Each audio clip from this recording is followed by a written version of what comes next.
குர்ஆனை எதிர்த்து போட்டி போட்டவர்கள் ஒரு காலமும் வெற்றி பெற முடியாது என்பதற்கு மிகப்பெரிய உதாரணம் தான் துருக்கியுடைய தந்தை என்று சொல்லப்படக்கூடிய முஸ்தபா கமால் அத்தாதுர்க்.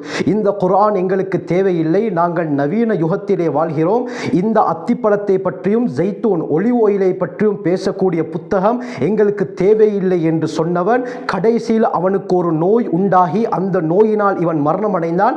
அவன் மரணமடைந்து 2 வருடங்களுக்கு பிறகு அவன் எந்த அத்திப்பழத்தை ஏளனமாக சொன்னானோ, குர்ஆன் சொல்லக்கூடிய அந்த அத்திமர பட்டையிலிருந்து தான் இவனுடைய நோய்க்கு ஆன்டிபயோட்டிக் கண்டுபிடிக்கப்பட்டது. அருமையானவர்களே, இவன் எப்படியாப்பட்ட கொடூரமானவன், இவன் டர்க்கியில் எப்படியாப்பட்ட இஸ்லாமிய விழுமியங்களை எல்லாம் அகற்றி ஐரோப்பிய அந்த கலாச்சாரத்தை உண்டு பண்ணினான் என்பதை பற்றி நாங்கள் தெளிவாக பார்ப்போம். அல்ஹம்துலில்லாஹி ரப்பில் ஆலமீன், அஸ்ஸலாத்து வஸ்ஸலாமு அலா ரசூலில்லாஹி அம்மா பஅத். கண்ணியத்திற்குரிய இறைவனின் நல்லடியார்களே, அல்லாஹ்வின் சாந்தியும் சமாதானமும் என்றென்றும் நம் அனைவர் மீதும் உண்டாவதாக. இஸ்லாமிய ஹிலாஃபத்துடைய ஆட்சி முடிவுக்கு கொண்டு வரப்பட்டது 1924 வருடம்.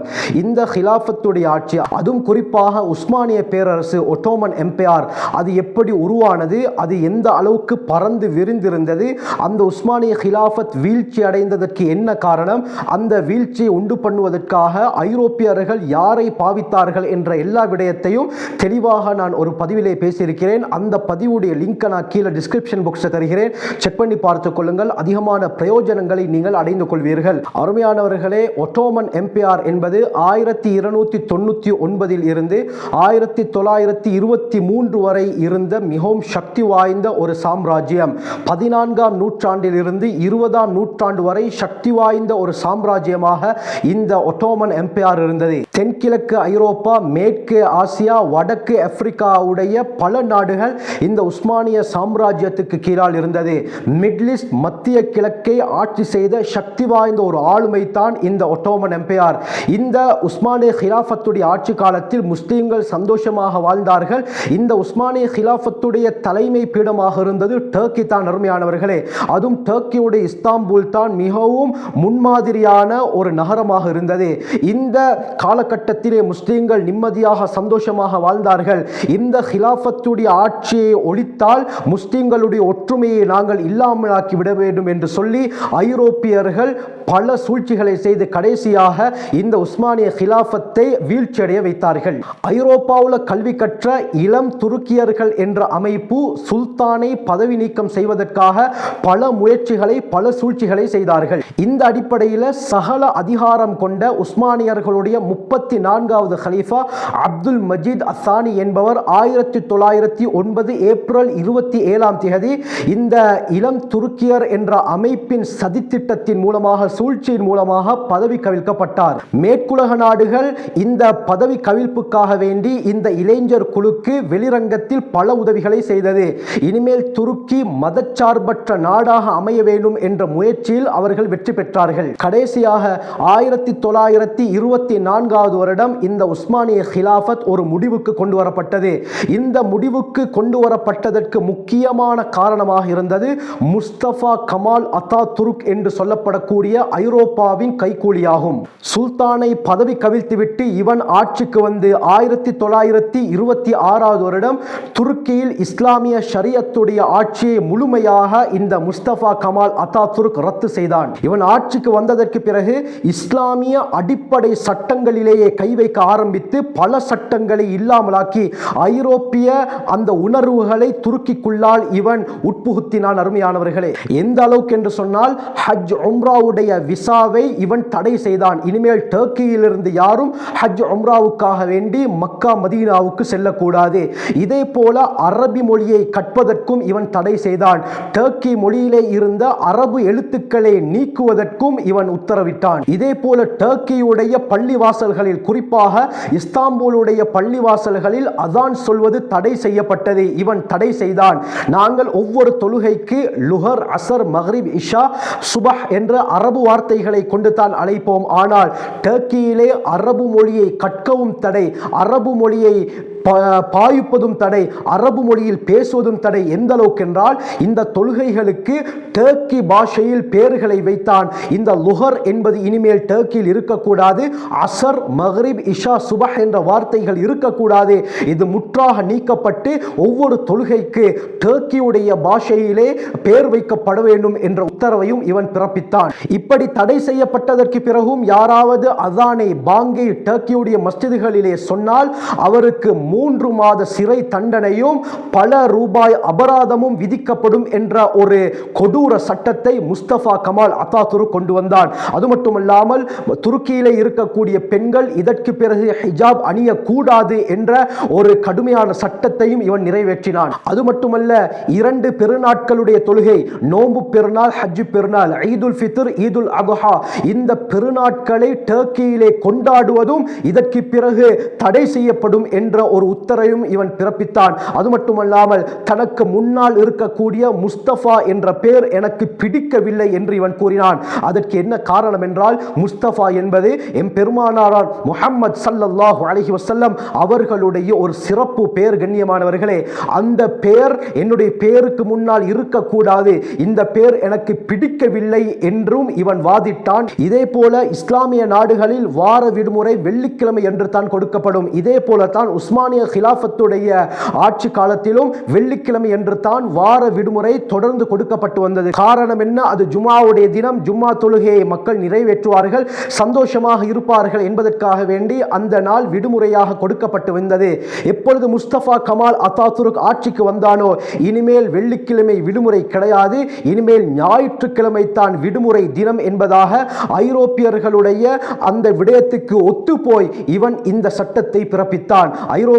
ஐரோப்பாவில் இன்று கூட, ஐரோப்பா மட்டுமல்ல உலகத்திலே எல்லா நாடுகள், இன்று அரபு நாடுகளுக்குள்ளாலும் இது வந்துவிட்டது. ஞாயிற்றுக்கிழமை அன்று தான் விடுமுறை கொடுக்கப்படுகிறது. இந்த சட்டத்தை இவன் டர்க்கிக்குள்ளால் அமுல்படுத்தினான். வெள்ளிக்கிழமை அன்று விடுமுறை என்ற முறையை இவன் ரத்து செய்தான். இனிமேல் அல்லாஹ்வின் மீது சத்தியம் செய்யக்கூடாது என்ற ஒரு கொடூரமான சட்டத்தையும் இவன் கொண்டு வந்தான். இந்த விடயங்களை எதிர்த்த ஆயிரக்கணக்கான உலமாக்களை இவன் தூக்கிலே போட்டான், மரண தண்டனை கொடுத்தான். அருமையானவர்களே, 1000க்கு மேற்பட்ட உலமாக்கள் இவனுடைய ஆட்சி காலத்திலே அநியாயமாக கொல்லப்பட்டார்கள், மரண தண்டனை விதிக்கப்பட்டார்கள். டர்க்கியிலே மஸ்ஜிதுகள், பள்ளி வாயில்கள் அதிகமாக இருக்கிறது என்று சொல்லி பல்லாயிரக்கணக்கான மஸ்ஜிதுகளை இவன் மூடச் செய்தான். அது மட்டுமல்லாமல் உஸ்மான் ரலியல்லாஹு அன்ஹு அவர்களுடைய குடும்பத்தினரை கண்டுபிடித்து டர்க்கியை விட்டே இவன் நாடு கடத்தினான். 1925 வருடத்தில் டர்க்கியுடைய பாராளுமன்றத்தில் இவன் ஒரு நச்சு கருத்தை கூறினான். அது என்னவென்று சொன்னால், நாங்கள் தொழில்துறை யுகத்திலே வாழ்ந்து கொண்டிருக்கிறோம், நவீன காலத்தில் இருந்து கொண்டிருக்கிறோம். இந்த அத்திப்பழத்தை பற்றி பேசக்கூடிய, ஜெய்தூன் எண்ணெயை பற்றி பேசக்கூடிய இந்த புத்தகத்தை நாங்கள் பின்பற்ற தேவையில்லை என்று குர்ஆனை இவன் மறுத்து பேசினான். கடைசியாக இவன் என்ன கூறினான் தெரியுமா? நான் மரணித்து விட்டால் எனக்கு ஜனாசா தொழுகையையும் யாரும் நிகழ்த்தக்கூடாது, நடத்தக்கூடாது என்ற ஒரு சட்டத்தையும் இவன் போட்டான். இந்த அளவுக்கு கொடூரமான ஒரு ஆட்சியை இவன் டர்க்கியிலே உண்டு பண்ணினான். குர்ஆனுடன் போட்டி போட்டவர்கள் இந்த உலகத்திலே நிம்மதியாக வாழ்ந்ததாக சரித்திரம் இருக்கிறதா? இல்லை அருமையானவர்களே. இவனுடைய முடிவு என்ன ஆனது தெரியுமா? இஸ்லாத்துடைய அடிப்படை சட்டங்களிலே கையை வைத்தான். குர்ஆனையே இவன் பின்பற்ற தேவையில்லை என்று பாராளுமன்றத்திலே விமர்சித்தான். இவனுடைய முடிவு எப்படி ஆனது தெரியுமா? மிகச்சிறிய சிவப்பு எறும்புகள் இவனுடைய உடலை கடிக்க ஆரம்பித்தன. பல்வேறு மருத்துவர்கள், ஸ்பெஷலிஸ்ட் பக்கத்தில் இருந்தும் இந்த வலியால் இவன் அலறினான், கத்தினான், புரண்டான். அருமையானவர்களே, எந்த அளவுக்கு என்றால் இவனுடைய அலறல் சத்தம் கேட்க முடியாமல் 1938 வருடம் டர்க்கியில் இருந்து தொலை தூரத்தில் இருக்கக்கூடிய ஒரு தீவுக்கு இவனை கொண்டு போய் போட்டார்கள்.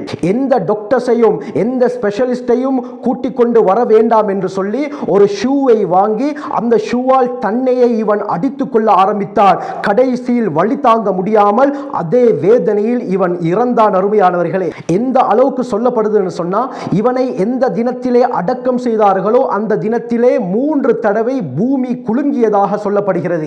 இவன் இறந்து 2 வருடங்களுக்கு பிறகு இவனுடைய உடம்பை தாக்கிய அந்த கொடூர நோய்க்கான மருந்து அத்தி மரத்துடைய பட்டையிலிருந்து கண்டுபிடிக்கப்பட்டது. சுப்ஹானல்லாஹ். அருமையானவர்களே, எந்த குர்ஆனை விமர்சித்தானோ, எந்த அத்தி மரத்தை விமர்சித்தானோ, அவன் விமர்சித்த அதே அத்தி மரத்தில் இருந்து இவனுக்கு ஏற்பட்ட நோய்க்குரிய ஆன்டிபயோட்டிக் கண்டுபிடிக்கப்பட்டது என்றால் குர்ஆன் எப்படியாப்பட்ட மகத்துவம் வாய்ந்தது என்பதை நாங்கள் விளங்கிக் கொள்ள வேண்டும். அல்லாஹுடன் போட்டி போட்ட எத்தனையோ பேர் இந்த உலகத்திலே இருந்திருக்கிறார்கள். அது நும்ரூதாக இருக்கலாம், உலகத்திலே சுவர்க்கத்தை கட்டிய ஷத்தாதாக இருக்கலாம், ஃபிரௌனாக இருக்கலாம், உலகத்திலே மிகப்பெரிய செல்வந்தன் காரூனாக இருக்கலாம்.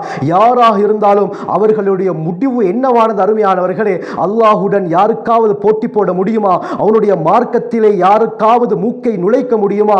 அப்படி நுழைத்தால் அவர் நிம்மதியாக வாழ்ந்ததற்கு சரித்திரம் இருக்கிறதா?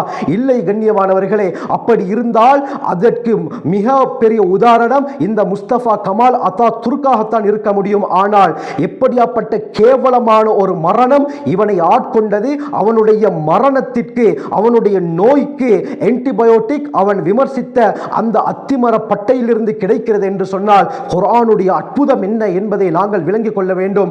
ஆகவே கண்ணியமானவர்களே, உலகத்திலே இஸ்லாமிய ஹிலாஃபத் இல்லாமலாக்கப்பட வேண்டும் என்பதற்காக வேண்டி பல முயற்சிகள் மேற்கொள்ளப்பட்டு அந்த முயற்சிகளுக்காக தேர்ந்தெடுக்கப்பட்டவன் தான் இந்த முஸ்தபா கமால் அத்தா துர்க் என்று சொல்லக்கூடியவன். இவனுக்கு தான் துருக்கியர்களுடைய தந்தை என்றும் சொல்லப்படுகிறது. அதைத்தான் அத்தா துர்க் என்று சொல்வார்கள்.